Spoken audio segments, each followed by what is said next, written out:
সোমবার উষাকালে জন্ম নিয়েছিলেন আমরা শুনেছি। পীরে নবীর আখলাক চরিত্র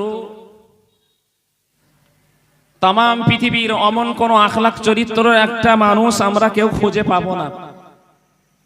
লাকাদ কানা লাকুম ফি রাসূলিল্লাহি উসওয়াতুন হাসানা। আমার আল্লাহ পাক রব্বুল আলামিন বললেন, আমার রসুল, আমার হাবিব, আমার বন্ধু হলো উত্তম চরিত্রের মানুষ। জোরে বলেন। শুধু নবী দিবস করব, নবীর কথা শুনবো, নবীর কথা বলবো, অথচ নবী যেটা করেছেন, যেটা বলে গেছেন, যেভাবে চলতে বলেছেন আমরা সে ধারে বারে যাব না। মডেল যদি কাউকে বানাতে হয়, প্রফেট মুহাম্মদ সাল্লাল্লাহু আলাইহি ওয়াসাল্লামকে মডেল বানাতে হবে। যদি কাউকে ফলো করে চলতে হয় তো আমার আপনার নবীকেই ফলো করে চলতে হবে। যদি কাউকে অনুসরণ করতে হয় আমার নবীকেই অনুসরণ করতে হবে। বর্তমান সময়ে দেখলে দেখা যায় আমরা বেশিরভাগ মানুষ, আমরা কোনো নায়ক নায়িকা, গায়ক গায়িকা, কোনো খেলোয়াড় বা অন্যান্য গণ্যমান্য ব্যক্তি অনেক আছে, রাজনৈতিক ব্যক্তিত্ব আছে, তারা কিভাবে কথাবার্তা বলে, তারা কিভাবে হাঁটে, তাদের হাঁটার স্টাইল, তাদের চুল কাটার স্টাইল, তাদের কথাবার্তা বলার স্টাইল, তারা কেমন পোশাক ব্যবহার করছে সেই স্টাইল আমরা আমাদের জীবনে বাস্তবায়ন করার চেষ্টা করি। কিন্তু আমরা যতই চেষ্টা করি না কেন আমরা কোনোদিন সফল হব না।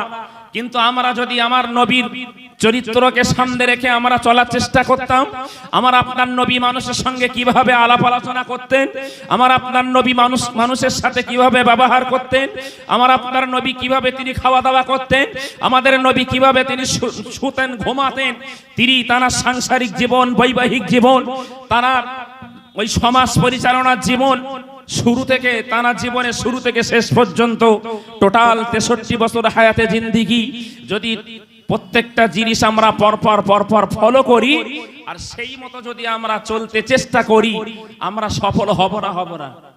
সফল হব, অথচ সেখানে আমাদের চেষ্টা নেই। দুনিয়ার জমিন থেকে আমাদের মন যেতে চায় না। মানে দুনিয়া এমন একটা মায়া মহাব্বতের জায়গা, আমাদের আষ্টে পিষ্টে ধরে রেখেছে। এই দুনিয়া থেকে যেতে মন চায় না ভাই। দুনিয়ার রং তামাশা আমাদের পেয়ে বসেছে। আমরা মরতে চাই না, বাঁচার জন্য অনেক চেষ্টা করি, অনেক ট্রিটমেন্ট করি, অনেক তদবির তাগেদা করি যাতে আমি দুটো দিন এই পৃথিবীতে বেশি থাকতে পারি। কিন্তু মৃত্যুর একটা নির্দিষ্ট সময় আসে না? নাই আছে?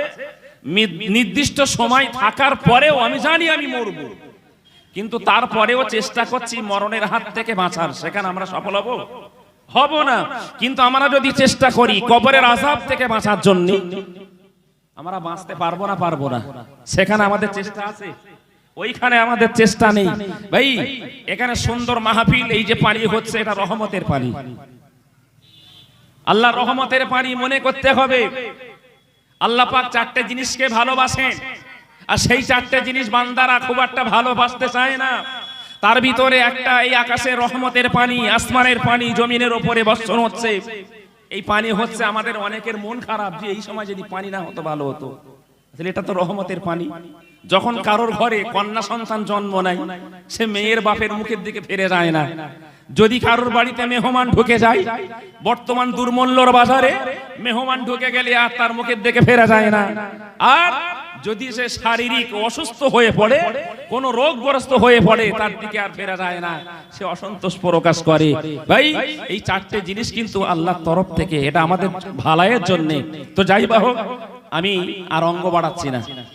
আমাদের অনেক অনেক বক্তা, যোগ্য বক্তারা আছেন, তারপরে ফুরপাড়া শরীফ থেকে হুজুররা আসবেন, আলোচনা করবেন। তো আমি যতটুকু বলেছি ভাষাগত ত্রুটি ক্ষমা করবেন, দোয়া করেন আমার জন্য, আমি সকলের জন্য দোয়া করি। আল্লাহ পাক রব্বুল আলামিন বলা শোনার থেকে বেশি করে আমল করার তৌফিক দেন। সকলে বলুন আল্লাহুম্মা আমিন। ওয়া আখিরু দাওয়ানা আলহামদুলিল্লাহি রাব্বিল আলামিন। তাকবীর দেন তো, নারায়ে তাকবীর, নারায়ে তাকবীর। আওলাদে মুজাদ্দিদুজ্জামান, আওলাদে মুজাদ্দিদুজ্জামান জনাব পীর সাহেব হুজুর কিবলা, নারায়ে তাকবীর। আলহামদুলিল্লাহ। ফুরফুরা শরীফ থেকে আমার ভাইজান হুজুর কিবলা তিনি এসে গেছেন। যথাসময়ে তিনি আসবেন, আলোচনা রাখবেন, কেউ বিচলিত হবেন না।